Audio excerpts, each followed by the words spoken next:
One channel that I've watched for quite a while is Dead Meat. If you've never heard of them, I'll give you a quick summary. It's a channel where the host, James A Janese, goes through horror movies, counting up all of the kills and also giving notes on the film's production. When watching, I wondered what episode of Doctor Who has the most on-screen death, and then it hit me. Resurrection of the Daleks. But how many kills did it have exactly?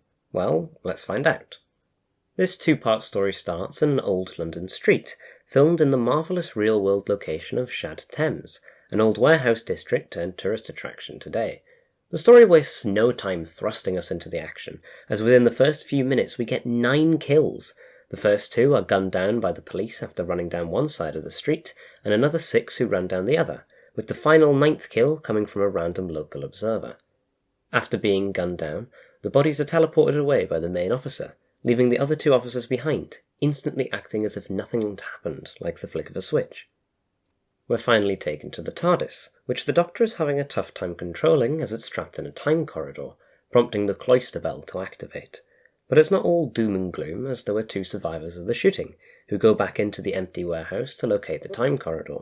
One of the survivors, Stein, heads back down the stairs after they hear a noise, with the other, Galloway, being shot by a Dalek trooper and teleported away, making him the 10th body on our kill count. After the TARDIS frees itself from the time corridor, it runs parallel to it, landing just outside of Tower Bridge, the TARDIS team heading out to find the source of the time corridor and investigate it. We're taken to a prison space station that's day-to-day operation is interrupted by a battle cruiser that comes in range, pushing the whole station to red alert. The cruiser off-screen kills the station's captain and half the crew, kills I will not be counting on the list as we don't actually see them.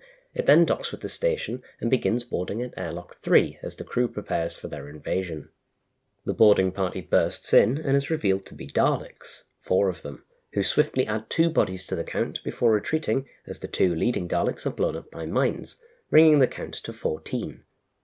A lone Dalek trooper returns through the airlock, throwing a canister of gas at the crew which kills 3 unprotected crew members, as the Daleks return to continue their attack. They head up to the command deck and claim another 4 crew members, with one of them dying before actually being shot. We go back to the TARDIS team, who discover Stein hanging about the warehouse. He tells them about Galloway, so they all head inside to find the time corridor, and Turlough disappears. The Doctor, Tegan and Stein instead find a bomb disposal squad led by Colonel Archer, who knows more than he's letting on about alien objects. Back on the space station, Osborn and Baz attempt to execute the prisoner, with Osborn shooting Baz after she discovers he was affected by the gas, adding him to the count. Osborn herself is also added to the count after the Dalek troopers break in, but not before she takes out one herself, bringing the count to 24. The boarding party is led by the officer from earlier in the story, an alien called Gustav Lytton, played by Maurice Colburn, who later reprised the role in 1985's Attack of the Cybermen. The party opens up the cell, revealing the identity of the prisoner held on the station, Davros, the creator of the Daleks. Back at the warehouse, a Dalek materializes through the time corridor, killing a soldier before its eye stalk is shot out and it's thrown out of a window. Sergeant Calder takes Stein and an unconscious Tegan downstairs, where the reason the squad was called in is revealed. The Doctor identifies what they thought were unexploded bombs are actually cylinders containing a Magellan virus. The squad keeps trying to call for reinforcements, but fails due to the time corridor's interference. But that's not the only problem the group faces, as the Dalek isn't fully dead yet. Davros is reanimated and is shocked to discover that the Daleks require troopers, and that the Dalek Empire has fractured during the 90 years he's been on ice. Elsewhere on the station, Styles, Mercer, Zena, and an unnamed crew member head for the ship's self-destruct, encountering 5 Dalek troopers and killing them swiftly, and taking their uniforms. The Dalek mutant back in the warehouse jumps on a soldier, attacking him and moving on, but sadly I cannot add him to the count as Calder says he's still alive. Shame. The mutant is quickly found and killed after attacking another soldier, being brutally gunned down by Calder and the Doctor. Davros calls for an engineer to reactivate his systems, and Lytton explains to him what has happened while he was frozen, that the Daleks were locked in a logical impasse with the Magellans, as both sides' battle computers would anticipate the other's strategy and counter it, meaning not a single shot would be fired, and Davros says something rather odd. 2 totally logical war machines unable to outthink each other. Fascinating! If only I'd been there. Davros, you were there, even if you were played by a different actor. Neither Michael Wisher or David Goodison returned to reprise the role of Davros, so instead he was played by the wonderful Terry Malloy, who would continue to play Davros until the revival, and be his main actor for pretty much all of Davros's Big Finish appearances. Lytton tells Davros that the Movellans won by deploying a virus against the Daleks, a virus which is now hidden in a warehouse in Shad Thames. During all of this, Turlough has been making his way through the Dalek battlecruiser, finding 3 bodies while trying to evade the Daleks. I count 2 males and 1 unidentifiable body, because the camera just doesn't show enough of them to determine the gender. If you're wondering whether they're the same bodies from the boarding party's attack, they're oddly not, as those bodies are still there when Turlough arrives on the space station, bringing our count to 34. Turlough continues through the station and is discovered by the space station's crew, posing as Dalek troopers, and they question him, taking him with them after they realise that he knows nothing. 3 Daleks prepare the time corridor, but 4 come through, a minor oversight by the production team. After going through the corridor, they chase down Calder. Tegan and Professor Laird hear the gunfire and go to investigate, but are stopped by Archer, Calder, and 2 other soldiers, telling them everything is all right. But Tegan quickly susses him out, because he gave the Doctor his gun belt and is being a bit aggressive. Meanwhile, the Doctor and Stein materialise on the battlecruiser to look for Turlough. The Doctor knocks down a trooper and quickly takes his gun, but Stein offers him no help, as he's a Dalek agent, ending Part 1. The story was put into 2 45-minute parts due to their usual slot being taken by the 1984 Winter Olympics, a format that was brought back for Season 22, though not due to this story. Part 1 ends with a strong body count of 34. Part 2 opens as usual where the last left off. Lytton arrives on the scene and reveals that the Doctor is to be duplicated by the Daleks. He's taken to the duplication chamber, and we're shown the bodies of Archer, Calder, and the 2 accompanying soldiers, bringing the count to 38 immediately. Turlough and the crew arrive at the self-destruct chamber and head inside, quickly being spotted by the Dalek Supreme, who sends out a party to intercept them. Mercer and Turlough leave before they arrive, but when they do, they blow open a hole in the wall and swiftly execute Styles, Zena, and the unnamed crew member. Meanwhile, Tegan escapes from the warehouse while Professor Laird stays behind. She runs outside and runs into the policeman from before. She tries to get the attention of a random bloke trying to find metal on the beach, who they shoot. Professor Laird following close by when she's shot by Archer's duplicate when trying to escape. Tegan is sent through the time corridor and is found by Turlough and Mercer. They head to the duplication room and find that the Doctor is free, and he's freed Stein from the Daleks' control.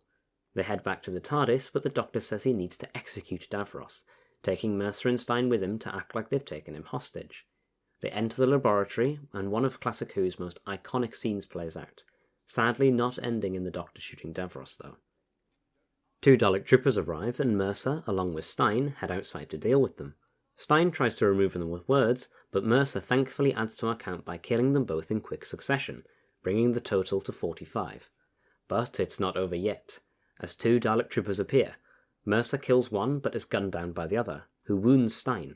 Stein returns the favour by killing the last trooper, bringing the count to 48. Back in the warehouse, the duplicates of the soldiers and Davros's new army clash, ending in the deaths of Archer, Calder, and the 2 soldiers. But it's still not over yet, as Lytton and 4 Dalek troopers arrive through the time corridor, continuing the battle, killing one of Davros's converted troopers instantly. 3 other Daleks head through the corridor to exterminate not only Davros's army, but Lytton too.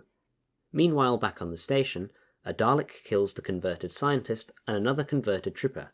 Yeah, this is the point where the story starts to get a bit quicker in its kills. Back in the warehouse, 2 of Lytton's men are taken down by the Davros Daleks, followed by 1 more and Lytton in quick succession. Jesus, nobody can catch a break in this story. Lytton, though, actually survives, but I recall 4 men coming with him, so we'll assume that the final one just died off screen. Stein arrives at the self-destruct chamber and quickly eliminates the 2 guards on the door, bringing us into the 60s. In the warehouse, 3 more Daleks enter through the time corridor, and after a screaming match with the Davros Daleks, 1 Dalek from each side is killed. The Doctor also arrives, blowing up 2 Daleks from the Supreme side before running away from Lytton.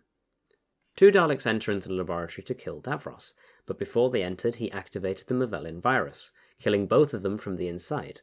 But what Davros didn't expect is that the virus would affect him. It doesn't kill him, though. Back in the warehouse, the Doctor also activates the Movellin virus, placing it behind the 2 Davros-converted Daleks, killing them and another Dalek in the background, which I'm pretty sure is the final Dalek from the party that entered through the time corridor, though I may be wrong.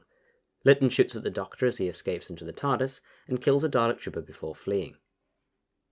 The Doctor returns to the TARDIS and watches as everything in the warehouse is either dead or dying, and the Dalek Supreme comes on screen.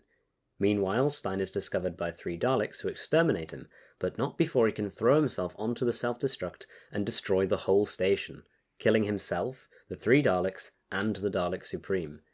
The story finally comes to a close, with Lytton and his policeman walking off into London town, and the Doctor leaving with Turlough, but not with Tegan, who decides enough is enough and stays behind on Earth.